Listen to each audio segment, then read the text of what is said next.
7h, 9h, Dimitri Pavlenko. L'édito politique sur Europe 1 avec Le Figaro. Bonjour Vincent Trémollet de Villers. Bonjour Dimitri, bonjour Anissa, bonjour à tous. On parle de la réforme de la retraite évidemment après le vote par le Sénat. Il y a de moins en moins de doutes sur le fait que la réforme finira adoptée très probablement. En revanche, on ne sait pas encore si ce sera par l'effet d'une majorité simple ou bien par l'effet du 49-3. Où en est-on, Vincent ? On est dans le grand flou, ça peut se jouer à 10 voix près.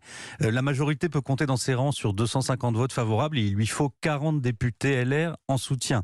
Alors officiellement, on peut les trouver, mais officieusement, à l'heure où je vous parle, ça coince à 32.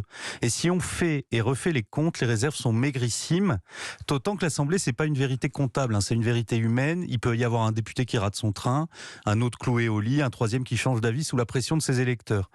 Donc pour Elisabeth Borne, le choix est simple, 149.3 c'est qui tout double. Si ça passe, c'est une victoire éclatante, mais si c'est rejeté, c'est une humiliation pour le président, pour le gouvernement et pour la majorité.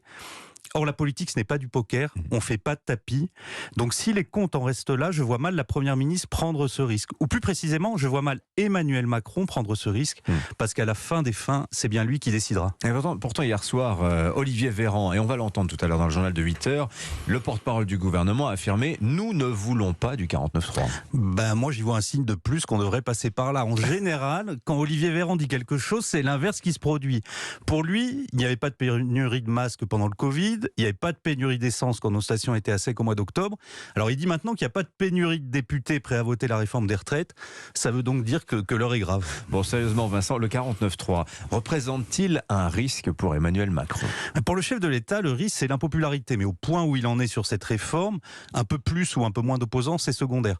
Non, le vrai risque politique est pour Elisabeth Borne. Et c'est pour cela que la Première ministre continue de dire qu'elle ne veut pas utiliser le 49-3. Je ne sais pas si vous vous souvenez, mais on a eu la même fanfaronnade avant le discours de politique générale, c'était au mois de juillet. Elisabeth Borne laissait entendre qu'elle pourrait demander la confiance des parlementaires, et puis il n'en a rien été, elle a simplement attendu la motion de censure. Aujourd'hui, la stratégie est la même, affirmer de toutes ses forces que l'on peut, que l'on veut réunir une majorité, et puis, à l'arrivée, utiliser les ressources de la Constitution pour éviter le pire.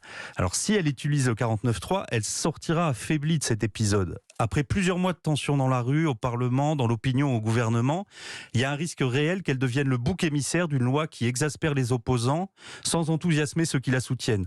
Et la question de son remplacement se poserait inévitablement. Et c'est d'ailleurs pour cela que vous trouverez des députés de la majorité et même des ministres qui ne regardent pas ce 49.3 d'un mauvais œil. Je vous parle de tous ceux qui souhaiteraient accélérer le départ à la retraite d'Elisabeth Borne. Un 49-3, Vincent, il faut dire aussi que ça déchaînerait la colère des syndicats. Oui, mais pour eux, ce serait providentiel. Ils pourraient dénoncer un pouvoir déloyal pour atténuer l'effet de leur défaite. Et pour les oppositions, il en va de même. Elles pourront moquer la victoire à la Pyrrhus d'un gouvernement bunkerisé. Quant à Éric Ciotti, c'est pour lui le moyen de jeter un voile sur les divisions de son propre parti. Au fond, tout le monde s'accommoderait volontiers de ce fameux article 49.3. Tout le monde sauf Elisabeth Borne, celle qui a le pouvoir de le déclencher et qui a compris depuis longtemps qu'elle en serait la première victime. L'édito politique sur Europe 1. Merci Vincent Trémollet de Villers.